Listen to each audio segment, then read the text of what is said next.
Increased security at U.S. embassies across the Middle East as President Trump is expected to declare this afternoon that the U.S. will recognize Jerusalem as the capital of Israel and move the U.S. embassy there. The decision being met with condemnation from Arab leaders and U.S. allies. Joining us now is Jerusalem Mayor Nir Barkat. Mr. Mayor, thank you very much for being here. I know that you're delighted by this decision of President Trump's. Tell us what this will mean for Jerusalem.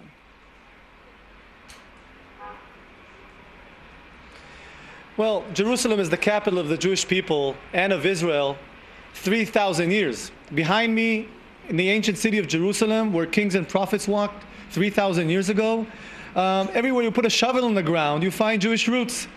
And from my perspective, and our perspective here in Israel, that recognition should have been 70 years ago when the state was when Israel started, 50 years ago when Jerusalem was reunited, in 1995 when Congress made that decision. And now I want to applaud President Trump for fulfilling his promise and making that right move. It's the right thing to do. And here in Jerusalem and in Israel, we applaud the president. As you know, there are all sorts of world leaders who disagree and who have a different perspective. Here's a list of some who have come out against this move. We have Saudi Arabia, Egypt, Jordan, Turkey, Qatar, France, Germany, the United Kingdom, Iran, Syria. We just had the executive director of the PLO, Hanan Ashrawi, on, who talked about how this move, she believes, will destroy the peace process. So let me play this for you.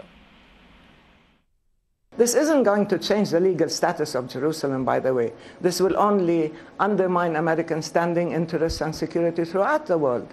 And it will disqualify, as I said, the U.S. from playing any role in peacemaking.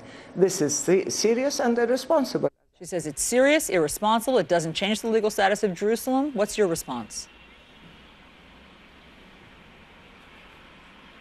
Well, the response is the president is following his heart and history and saying and doing the right thing.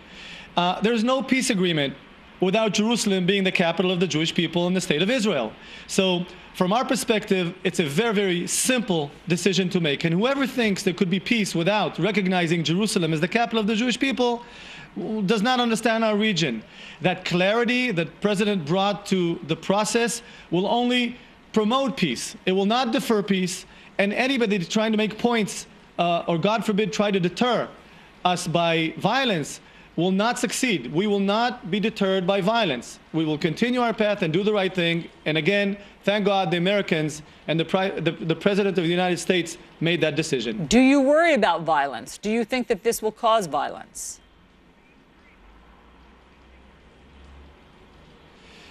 Well, you know, the state of Israel would never be what it is today if we would be deterred by violence. Unfortunately, our neighbors sometimes challenge us. Sometimes they do it for no reason. Just 2 years ago, it was just incitements for no reason, meaning that we must make the right decisions and stick to them and make sure that people around us understand that if they become violent, we will defend ourselves and they will pay a heavy price. So we will not be moved, and we're definitely are not deterred by threats of any kind. What about the Palestinian position that this will impede the peace process? I know that you say there can be no peace without this move, but I mean, obviously you've been at loggerheads about this very thing because the Palestinians feel that there can be no peace with this move. So now what?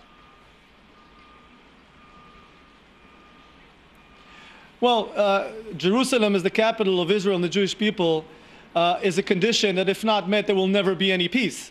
So I think that the clarity that is now brought to the table by President Trump says to the Palestinians, let's do a deal with this framework of Jerusalem being the capital of the Jewish people. Otherwise, any other deal would be a bad deal. And from our experience in the region, we prefer no deal than a bad deal. So any deal has to include this element of Jerusalem being the capital of Israel.